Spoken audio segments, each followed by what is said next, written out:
we've been talking about housing on this channel for a while now, okay? But today we really got to talk a little bit more about some of the things that have started occurring. Back in January, we really talked a lot about how, look, when the 10-year Treasury goes up, hits 3%, we're going to see mortgage rates in the 5 to 6% range. This is what slowed down the housing market in 2018. The housing market lost 12% in the span of 2 months once home buyers reacted. Now, today, things are a little different. We've got a lot of excess demand in the home buying market. And so what happens is when interest rates go up 1%, we tend to see a reduction of 10% in purchase power. We know this. This is old math at this point. We learn about this not only on the channel, but of course in the programs on building your wealth with real estate and do-it-yourself property management and rental renovations.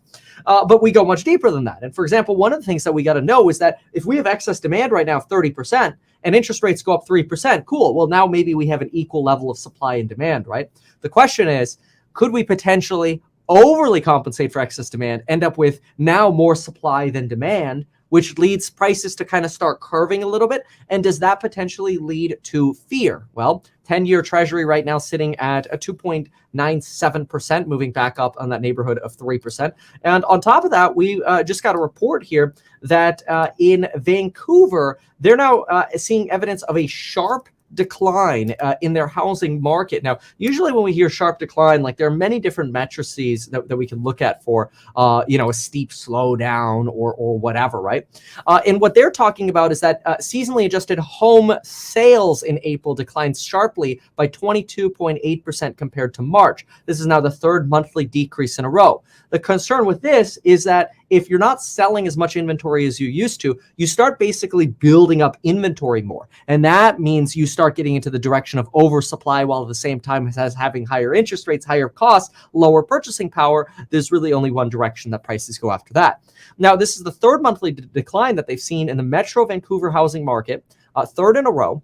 Now they see that on the supply side, the number of properties listed for sale in April shot up 5.3% in March. That is now the fourth monthly increase. And you're kind of seeing murmurings of that same thing happening throughout the country, where now you're finally starting to see housing supply kind of do this, like the slow kind of S-curve ramp, right? And you're getting the reverse, like the slow kind of S-curve to the downside ramp of price appreciation and sales. So those are things to keep in mind.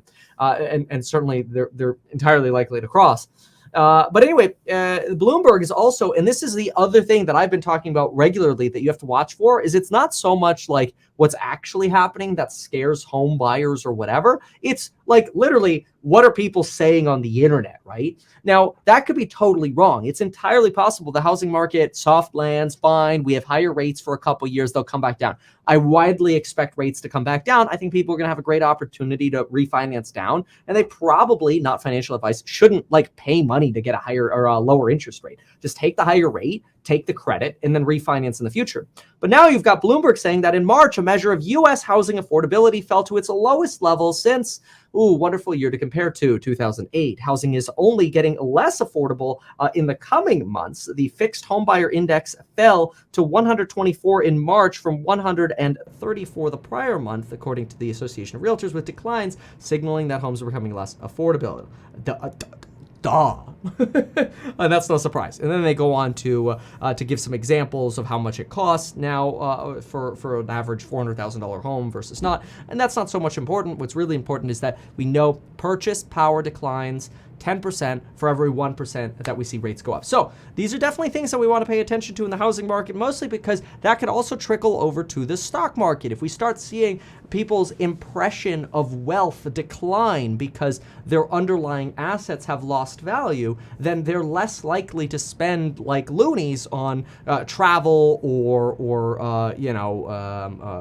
goods and new refrigerators or solar panels or Enphase inverters. I hate saying that. Okay, I hate saying that because I love Enphase, but let me just tell you, and I might be really early with it, but if people's home values are going down, I guarantee you they's not putting on solar panels, at least not at the rate at which they were previously, right? Like somebody's still gonna buy solar panels. It's not like these companies are gonna have their business go to zero, but yeah, expectations will be misses.